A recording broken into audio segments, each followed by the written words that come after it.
श्री कृष्ण द्वारा अर्जुन को दिए हुए गीता के उपदेश के कुछ सुंदर तथ्य। श्री कृष्ण जी 9वें अध्याय के श्लोक नंबर 33 में कहते हैं, ब्राह्मण एक अवस्था विशेष है जिसमें ब्रह्मा में प्रवेश दिला देने वाली सारी योग्यताएं विद्यमान हैं। शांति, आर्जव, अनुभवी, उपलब्धि, ध्यान और इष्ट के निर्देशन पर जिसमें चलने की क्षमता है, वही ब्राह्मण की अवस्था है।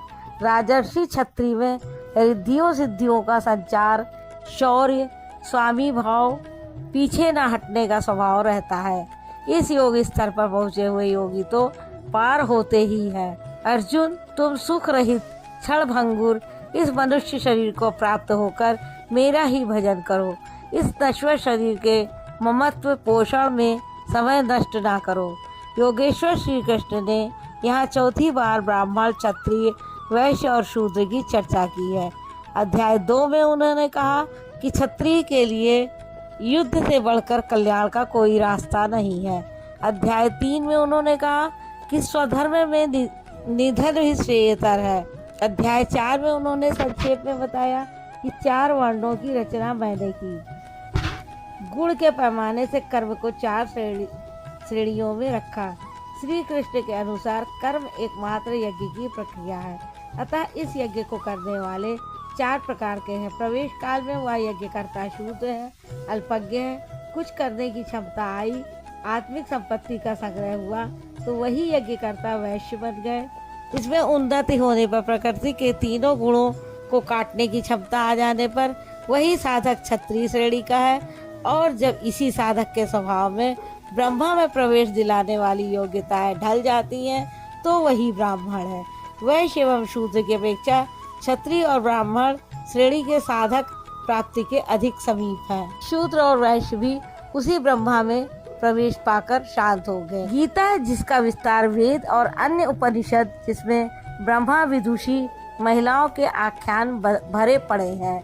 बहुत से रूढ़िवादी वेद अध्ययन में महिला और पुरुष के अधिकार और अनाधिकार की व्यवस्था देने में माथापच्ची करते रहे, किंतु श्री कृष्ण का स्पष्ट उद्घोष है कि यथार्थ कर्म की निर्धारित क्रिया में स्त्री पुरुष सभी प्रवेश ले सकते हैं। श्लोक नंबर 34 में योगेश्वर श्री कृष्ण बता रहे हैं, अर्जुन, मेरे में ही मन वाला हो, सिवाय मेरे दूसरे भाव मन में न आने पाए। मेरा अनन्य भक्त हो, अनवरत चिंतन में लगे, श्रद्धा सहित मेरा ही निरंतर पूजन करे और मेरे को ही नमस्कार करे। इस प्रकार मेरी शरण में जो आता है वो आत्मा को मुझ में एक ही भाव से स्थिर कर तुम भी मुझे उसी प्रकार प्राप्त कर लोगे, अर्थात मेरे साथ एकता प्राप्त करोगे। 9वें अध्याय के आरंभ में श्री कृष्ण ने कहा, अर्जुन, तुम दोष रहित भक्त के लिए मैं इस ज्ञान को विज्ञान सहित कहूँगा। इसे जानकर कुछ भी करना शेष नहीं रहेगा। इसे जानकर तुम संसार बंधन से छूट जाओगे। यह ज्ञान संपूर्ण विद्याओं का राजा है। विद्या वह है जो परम ब्रह्म में प्रवेश दिलाए। यह ज्ञान उसका भी राजा है, अर्थात निश्चित कल्याण करने वाला है। यह संपूर्ण गोपनीयों का भी राजा है, गोपनीय वस्तु को भी प्रत्यक्ष करने वाला है। यह प्रत्यक्ष फल वाला, साधन करने में सुगम और अविनाशी है। इसका थोड़ा भी साधन आपसे पार लग जाए तो इसका कभी नाश नहीं होता, वरन इसके प्रभाव से वह परम श्रेय तक पहुंच जाता है। किंतु इसमें एक शर्त है, श्रद्धा विहीन पुरुष परम गति को प्राप्त न होकर संसार चक्र में भटकता है। योगेश्वर श्री कृष्ण ने योग के ऐश्वर्य पर भी प्रकाश डाला। दुख के संयोग का वियोग ही योग है, अर्थात जो संसार के संयोग वियोग से सर्वथा रहित है उसका नाम योग है। परम तत्व परमात्मा के मिलन का नाम योग है। परमात्मा की प्राप्ति ही योग की पराकाष्ठा है। जो इसमें प्रवेश पा गया उस योगी के प्रभाव को देख के संपूर्ण भूतों का स्वामी और जीवधारियों का पोषण करने वाला होने पर भी मेरी आत्मा उन भूतों में स्थित नहीं है। मैं आत्मस्वरूप में स्थित हूँ, वही हूँ। जैसे आकाश से उत्पन्न सर्वत्र विचरने वाला वायु आकाश में ही स्थित है किंतु उसे मलिन नहीं कर पाता, उसी प्रकार संपूर्ण भूत मुझ में स्थित है, लेकिन मैं उसमें लिप्त नहीं हूँ। कल्प के आदि में मैं भूतों को विशेष प्रकार से रचता हूँ, सजाता हूँ, और कल्प के पूर्ति काल में संपूर्ण भूत मेरी प्रकृति को अर्थात योगारूढ़ महापुरुष की रहनी को उनके अव्यक्त भाव को प्राप्त होते हैं। यद्यपि महापुरुष प्रकृति से परे है, किंतु प्राप्ति के पश्चात स्वभाव अर्थात स्वयं में स्थित रहते हुए लोक संग्रह के लिए जो कार्य करता है वह उसकी एक रहनी है। इसी रहनी के कार्यकलाप को उस महापुरुष की प्रकृति कहकर संबोधित किया गया है। एक रचयिता तो मैं हूँ जो भूतों को कल्प के लिए प्रेरित करता हूँ, और दूसरा रचयिता त्रिगुणमयी प्रकृति है जो मेरे अध्यास से चराचर सहित भूतों को रचती है। यह भी एक कल्प है जिसमें शरीर परिवर्तन, स्वभाव परिवर्तन और काल परिवर्तन निहित है।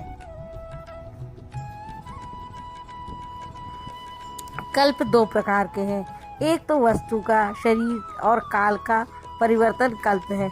यह परिवर्तन प्रकृति ही मेरे आभास से करती है, किंतु इससे महान कल्प जो आत्मा को निर्मल स्वरूप प्रदान करता है उसका श्रृंगार महापुरुष करते हैं। वे अचेत भूतों को सचेत करते हैं। भजन का आदि ही इस कल्प का आरंभ है और भजन की पराकाष्ठा कल्प का अंत है। जब यह कल्प भव रोग से पूर्ण निरोग बनाकर शाश्वत ब्रह्मा में प्रवेश दिला देता है, उस प्रवेश काल में योगी मेरी रहनी और मेरे स्वरूप को प्राप्त होता है। प्राप्ति के पश्चात महापुरुष की रहनी ही उसकी प्रकृति है। विवेकी जन युग धर्मों का उतार चढ़ाव मन में समझते हैं। मन के निरोध के लिए अधर्म का परित्याग कर धर्म में प्रवृत्त हो जाते हैं। निरुद्ध मन का भी विलय हो जाने पर युगों के साथ साथ कल्प का भी अंत हो जाता है। पूर्णता में प्रवेश दिलाकर कल्प भी शांत हो जाता है। यही प्रलय है जब प्रकृति पुरुष में विलीन हो जाती है। इसके पश्चात महापुरुष की जो रहनी है वही उसकी प्रकृति है, उसका स्वभाव है। योगेश्वर श्री कृष्ण जी कहते हैं, मूढ़ लोग मुझे नहीं जानते, मुझ ईश्वरों के ईश्वर को भी तुच्छ समझते हैं, साधारण मनुष्य मानते हैं। प्रत्येक महापुरुष के साथ यह विडंबना रही है कि तत्कालीन समाज ने उनकी उपेक्षा की, उनका डटकर विरोध हुआ। श्री कृष्ण भी इसके अपवाद नहीं थे। वे कहते हैं, मैं परम भाव में स्थित हूँ, किंतु शरीर मेरा भी मनुष्य का ही है। अतः मुझे तुच्छ कहकर, इसलिए मूढ़ पुरुष मुझे तुच्छ कहकर, मनुष्य कहकर संबोधित करते हैं। ऐसे लोग व्यर्थ आशा वाले हैं, व्यर्थ कर्म वाले हैं, व्यर्थ ज्ञान वाले हैं कि कुछ भी करें और कह दें कि हम तो कामना नहीं करते, हो गए निष्काम कर्मयोगी।